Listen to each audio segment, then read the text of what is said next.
अस्सलाम वालेकुम। मैं गहरे गौर व फिक्र के बाद इस नतीजे पर पहुंचा हूं कि मुल्क उस वक्त तक ठीक नहीं चलेगा जब तक मैं इसका मुकम्मल इंतज़ाम ना संभाल लूँ। ये दस्तूर न सिर्फ काबिल अमल नहीं है बल्कि मुल्क की इस्तेहकाम और सालमियत के लिए बहुत बड़ा ख़तरा है। अगर हमने इस पर अमल दरामद करने की कोशिश जारी रखी तो हमें आखिरकार पाकिस्तान को ही खुदा हाफिज कहना पड़ेगा। इसलिए बतौर सरबराह रियासत मैं इस दस्तूर को मनसूख करता हूँ। ये अल्फाज 7 अक्टूबर 1958 को पाकिस्तान के सदर सिकंदर मिर्ज़ा के उस वक्त के वज़ीर आज़म फ़िरोज़ ख़ान नून को लिखे गए ख़त के एक हिस्से का तर्जुमा है। जो हिस्सा मैंने आपके सामने पेश किया है वो दरअसल पाकिस्तान में दस्तूर शिकनी और मार्शल लॉ का पहला बाकायदा जवाज़ है। इसके मुताबिक गहरा गौर व फिक्र, दस्तूर का नाकाबिल अमल होना और इस्तेहकाम दरअसल वो 3 बुनियादी अवामिल हैं जो दस्तूर शिकनी के लिए काफ़ी हैं। ये अवामिल न सिर्फ पाकिस्तान में बल्कि दुनिया भर में दस्तूर शिकनों और आमरों की पनागाह का काम करते हैं। पाकिस्तान में ये 3 बहाने उस सदर ने तराशे जो खुद भी दस्तूर की पैदावार था और उसके बाद यही नाम नहाद असबाब 3 मज़ीद मार्शल लॉ की बुनियाद बने। हमें आज सिकंदर मिर्ज़ा की तख्लीकी सलाहियत की दाद देनी चाहिए कि उन्होंने पहले मार्शल लॉ के लिए जो 3 असबाब दरियाफ्त किए थे आज यानी 65 बरस बाद भी काबिल इस्तेमाल हैं और मुंतखब लोगों पर मुश्तमिल हमारी प्यारी वफाकी हुकूमत इन्हें खूब काम में ला रही है। गहरे गौर व फिक्र का इतलाक़ तो यूँ लग रहा है कि PDM और उसके हमनवाओं पर यूँ होता है जैसे अंगूठी में नगीना अपनी जगह बना लेता है। ज़रा तसव्वुर कीजिए, गहरे गौर व फिक्र का दावा कर रहे हैं वज़ीर क़ानून जनाब आज़म नज़ीर तारड़, जनाब अता तारड़, जनाब राना सनाउल्लाह, जनाब कमर ज़मान कायरा और हमारा प्यारा इलेक्शन कमीशन। जैसे सिकंदर मिर्ज़ा को गहरे गौर व फिक्र के बाद पता चला कि अगर दस्तूर के तहत इलेक्शन हो गए तो फिर उनका सूरज भी गुरूब हो जाएगा, बिल्कुल उसी तरह इस हुकूमत को गहरे गौर व फिक्र के बाद इल्म हुआ है कि इलेक्शन हुए तो उसे हारना पड़ेगा, क्योंकि हर सर्वे बता रहा है कि पंजाब में पीपल्स पार्टी ने तो क्या तीर चलाना है, मुस्लिम लीग नून के भी कई बुर्ज उलटने वाले हैं। हत्ता कि जिन हलकों को महफूज तसव्वुर करते हुए मोहतरमा मरियम नवाज़ ने सूबाई असम्बली के लिए कागजात नामजदगी जमा कराए हैं वहाँ भी मुस्लिम लीग नून का जीतना मुश्किल हो चुका है। लिहाजा इस गहरे गौर व फिक्र का एक ही नतीजा हो सकता था कि इलेक्शन होने ही न दिए जाए। इलेक्शन ना कराने के लिए सिकंदर मिर्ज़ा ने जो दूसरा जवाज़ तराशा था वो है दस्तूर के नाकाबिल अमल होने का। आज PDM की तावील ये है कि दस्तूर में असम्बलियों के अलग अलग इलेक्शन सिरे से हैं ही नहीं, दरअसल बैक वक्त तमाम असम्बलियों का इलेक्शन है। सुभान अल्लाह, ये बात मान ली जाए तो फिर दस्तूर में से विफाक, सूबे और सूबाई खुद मुख्तारी के तमाम तसव्वुरात भी ख़त्म करना लाजिम आएंगे। ये भी ज़रूरी करार पाएगा कि हम दस्तूर बनाने वालों और फिर इसमें तरमीम करने वाले सभी लोगों को अहमक समझें, क्योंकि उन्हें पता ही नहीं था कि पार्लिमानी और वफाकी निज़ाम क्या होता है। इस तरह के इस्तदलाल के मुताबिक उनकी हमाकत का सबूत है कि उन्होंने वज़ीर आला को सूबाई असम्बली तोड़ने का इख्तियार दिया और ये भी कि वज़ीर आला के लिए हल्का इंतखाब भी सूबाई असम्बली को करार दिया। असल बात यह है कि दस्तूर बनाने वालों को ये इल्म नहीं था कि एक वक्त आएगा जब पाकिस्तान में आज़म नज़ीर तारड़ वज़ीर क़ानून होंगे और दस्तूर की तशरीहात पर मामूर हो जाएंगे।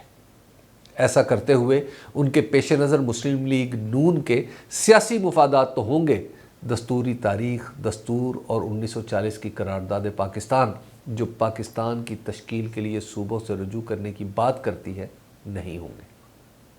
इस्तेहकाम वो तीसरा जवाज़ था जो मुल्क में लाकानूनियत और आमरीत की छत को सहारा देने के लिए सिकंदर मिर्ज़ा ने तराशा था। उस वक्त भी 1956 के दस्तूर के तहत इलेक्शन होने वाले थे। मुल्क से अदम इस्तेहकाम का ख़ात्मा होना था।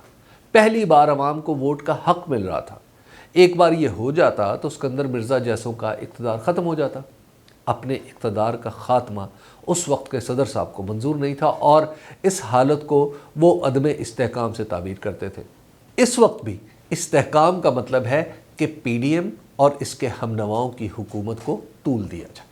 जनाब आसिफ अली जरदारी, जनाब वज़ीर आज़म शहबाज शरीफ, जनाब इसहाक़ डार जिस इस्तेहकाम की बात करते हैं वो दरअसल यही है। وہ ملک کے خراب معاشی حالات سے استحکام کشید کر کے اپنی حکومت کو پلانا چاہتے ہیں تاکہ یہ اس وقت الیکشن میں اترے جب اسے فتح کا یقین ہو جائے۔ ہمارے پیارے الیکشن کمیشن نے بھی اس نام نہاد استحکام کو طول دینے میں کوئی کسر نہیں چھوڑی۔ پنجاب کے الیکشن ملتوی کرنے کے لیے اس کا 8 ورقی بیان دیکھیں تو وہ اپنی جگہ ایک سنگین لطیفہ ہے۔ یہ بیان ملک کا نام ہٹا کر دنیا میں کسی بھی شخص کو پڑھایا جائے تو وہ صرف یہی کہے گا کہ جس ملک میں پولیس پوری نہیں، فوج کو سرحدوں سے فرصت نہیں، دہشت گرد ہر طرف دندنا رہے ہیں، وہ تو خدا نخواستہ تباہ ہو چکا ہے۔ جب ہمارے وزیر اعظم کسی کو کہیں گے کہ ملک میں سرمایہ کاری کرو تو سننے والا ان کے سامنے الیکشن کمیشن کا یہ بیان رکھ کر پوچھے گا کہ جناب اس ملک میں سرمایہ کاری کروا رہے ہیں یا کسی اور ملک کی بات کر رہے ہیں؟ الیکشن کمیشن کا یہ بیان ایسا گھناؤنا مذاق ہے جس کی وجہ سے ہم آئندہ کئی سالوں تک دنیا کو اپنے نارمل ہونے کا یقین دلاتے رہیں گے اور دنیا نہیں مانے گی۔ اگر الیکشن کمیشن کی الیکشن نہ کرانے کی وجوہات تسلیم کر لی جائیں تو پھر یہ بھی ماننا پڑے گا کہ پاکستان خدا نخواستہ ایسا ملک بن چکا ہے جہاں الیکشن ممکن ہی نہیں رہا۔ جو باتیں الیکشن کمیشن نے انتخابات کے التوا کے لیے کی ہیں یہ بالکل وہی ہیں جو میں کروں تو شاید سیاہ ویگو ڈالا مجھے لینے کے لیے پہنچ جائے۔ اسکندر مرزا نے گہرے غور و فکر دستور کے ناقابل عمل ہونے اور استحکام کے نام پر جب 1956 کا دستور منسوخ کیا تو اس نے وہ شاخ ہی کاٹ دی تھی جس پر صدر کا آشیانہ تھا۔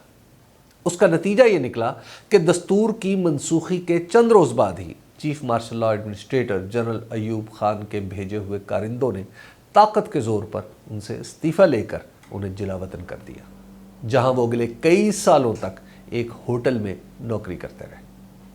تاریخ کا یہ سبق پی ڈی ایم اور اس کے ہم نواؤں کی نظر سے اوجھل ہے۔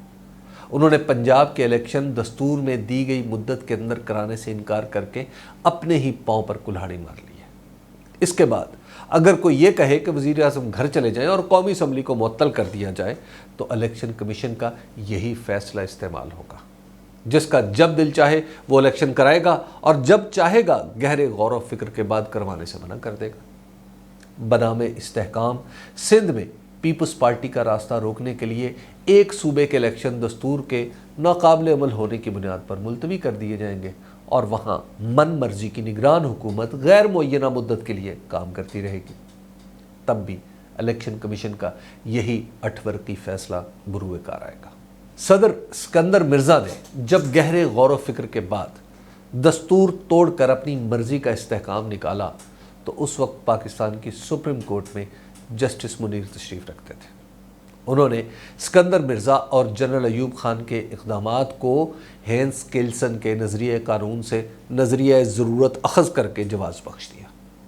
یہ فیصلہ ڈوسو کیس کی صورت میں پاکستان کی تاریخ کو طویل عرصے تک ڈستا رہا۔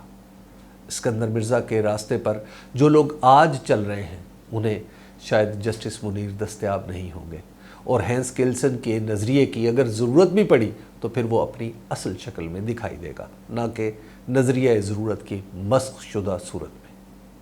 علامہ اقبال نے کہا تھا، گمام ابر کے بپایاں رسید کار مقام، ہزار باد آئے ناخوردہ در رگے طاقست۔ مطلب یہ کہ بات ابھی ختم نہیں ہوئی، ابھی بہت کچھ ہونا ہے، اور آخر میں الیکشن بھی۔